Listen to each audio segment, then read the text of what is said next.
అటు ఉమ్మడి కర్నూలు జిల్లాలో కార్తీక మాస శోభ కొత్త కళను తెచ్చిపెట్టింది. శివాలయాలకు ప్రసిద్ధి చెందిన నంద్యాల జిల్లాలో కార్తీక పౌర్ణమి వేడుకలు ఘనంగా నిర్వహించేందుకు హైందవ సంఘాలు సిద్ధమయ్యాయి.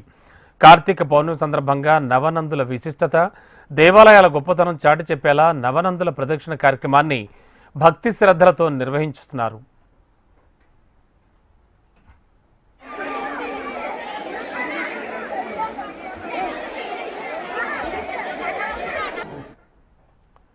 పవిత్ర కార్తీక మాసంలో ఉమ్మడి కర్నూలు జిల్లాలోని శ్రీశైలం శైవక్షేత్రం ప్రత్యేకతను సంతరించుకుంది. ఇక్కడి శ్రీ భ్రమరాంబిక సమేతంగా మల్లికార్జున స్వామివారు కొలువుదీరిన క్షేత్రం ఇది. కార్తీక మాసంలో శ్రీశైల క్షేత్రానికి ప్రాధాన్యత ఇచ్చినట్టే మహానంది క్షేత్రానికి ప్రాముఖ్యతనిస్తారు. స్కంద పురాణంలో శ్రీశైలం గొప్పతనంతో మహానంది విశిష్టతలకు ఎంతో ప్రత్యేక స్థానం కల్పించారు.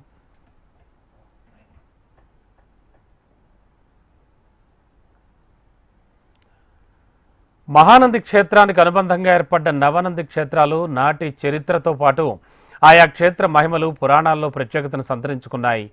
మహానంది మొదలుకొని ఏర్పడిన మరో 8 మంది తీర్థాల్లో పరమశివుడు కొలువు తీరి భక్తుల నుంచి నిత్యం అభిషేక పూజలు అందుకుంటున్నాడు. కార్తీక మాసంలో నవనందుల తీర్థాల్లో భక్తులతో సందడిగా మారాయి.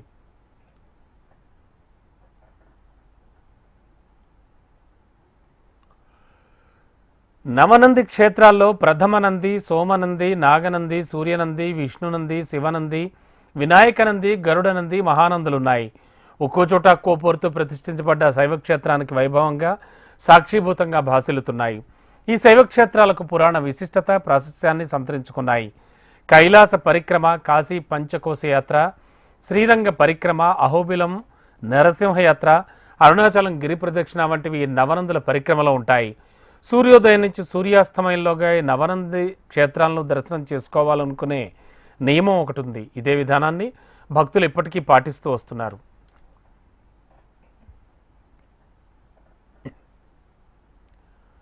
నంద్యాలలో ప్రస్తుతానికి అయ్యప్ప స్వామి దేవాలయంగా వ్యవహరిస్తున్న శ్రీ సాక్షి మల్లికార్జున స్వామి వారి దేవాలయం సందర్శించిన అనంతరం భక్తులు నవనంది దర్శనం మొదలు పెడతారు. ఈ నవనందుల దర్శనం తర్వాత ఆఖరిలో మరోసారి శ్రీ సాక్షి మల్లికార్జున స్వామివారిని దర్శించుకుంటారు.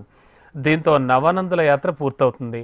నవనందుల దర్శనం చేసుకుంటే భూమండలంలోని సకల శైవక్షేత్రాలు సందర్శించిన ఫలం దక్కుతుందని భక్తుల ప్రగాఢ విశ్వాసం.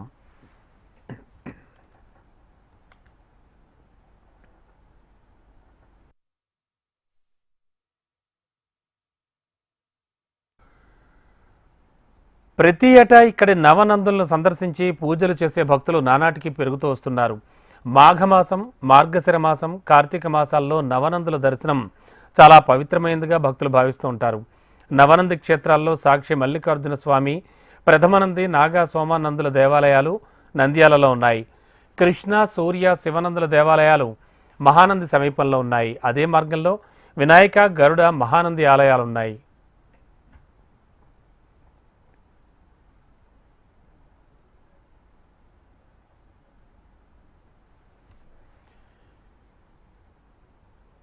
ఎంతో విశిష్టమైన నవనందుల దేవాలయాలు సందర్శించే భక్తులకు ఇబ్బందులు తప్పట్లేదు. ముఖ్యంగా రవాణా సౌకర్యాలు కొన్ని ఆలయాలకు అనుగుణంగా లేవు. దీంతో ప్రైవేట్ వాహనాల ద్వారా భక్తులు శైవక్షేత్రాలకు వెళ్లాల్సి వస్తోంది. అత్యంత పురాతనమైన ఈ దేవాలయాలను దేవాదాయ శాఖ పట్టించుకొని సౌకర్యాలు కల్పిస్తే భక్తులు మరింతగా ఈ క్షేత్రాలకు వస్తారని స్థానికులు అంటున్నారు.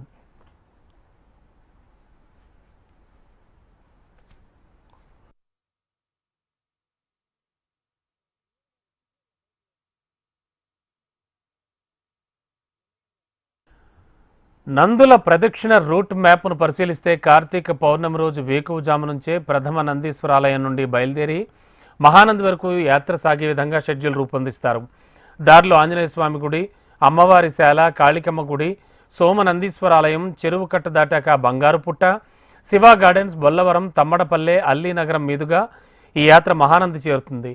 ఇక దేవస్థానం దర్శనం అనంతరం సాయంత్రం పౌర్ణమి సమయంలో దీపారాధనతో కోటి దీపోత్సవం నిర్వహిస్తారు. ఇక్కడ దీపారాధన చేస్తే కష్టాలు దూరమై సకల సౌభాగ్యాలు ప్రాప్తిస్తాయని భక్తుల నమ్మకం.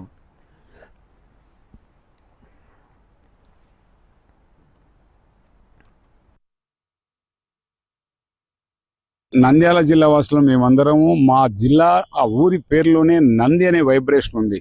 అసలు ఆ ఊరి పేరే నందుల ఆలయం అయితే అది వాడుక భాషలో బ్రిటిషర్స్ టైంలో పలకలేక వాళ్ళు నంద్యాలగా అయిపోయింది పేరు. యూసేజ్ నేము నంద్యాలగా మారింది. This is actually Nandi plus ఆలయం, నంద్యాల ఆలయం.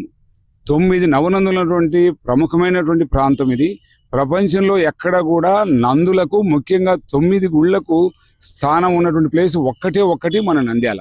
ఇటువంటి ఈ ప్లేస్లో మేము ప్రపంచానికి మా ప్రాంతం యొక్క పవిత్రత, ఇక్కడ దేవాలయాలు, వాటి విశిష్టత, ఈ గొప్పతనాలన్నీ చాటి చెప్పాలని అందరం సంఘటితంగా ఒక్కటై ఇక్కడ ఒక కార్యక్రమాన్ని రచించాం. అదే నంది ప్రదక్షిణ.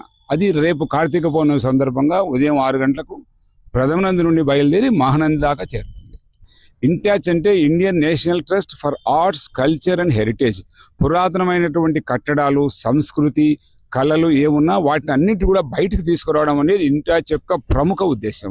ఇది చాలా చోట్ల దీని యొక్క ప్రాముఖ్యత ఉండి అక్కడ ఎన్నో రక్షించబడుతున్నాయి. అలాగే మేము దీనికి తోడుగా ఇక్కడ టూరిజం కూడా ప్రమోట్ అవ్వాలి అనే ఉద్దేశంతో దీన్ని కూడా యాడ్ చేశాం.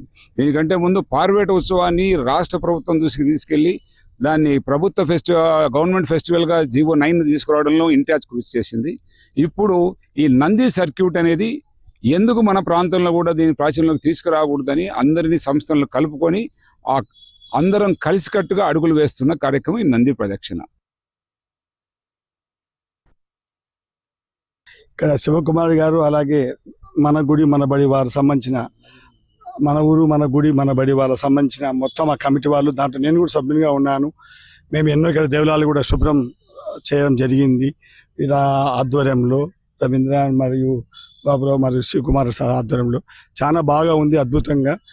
ఇంకా మా యొక్క నంద్యాల ప్రాంతానికి ఒక మంచి మెరుగైన ప్రాంతంగా, ఒక మంచి ప్రాంతంగా, భగవంతుని సంబంధించిన ప్రాంతంగా తెచ్చేదానికి అందరి ప్రజల సహకారం బాగుందని కోరుకుంటున్నాను. కాశీ, కాళహస్తి, శ్రీశైలం,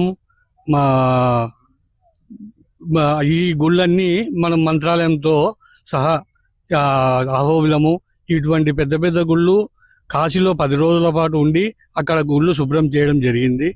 ఇవే కాక లాస్ట్ చాగంటి కోటేశ్వరరావు గారి ప్రవచన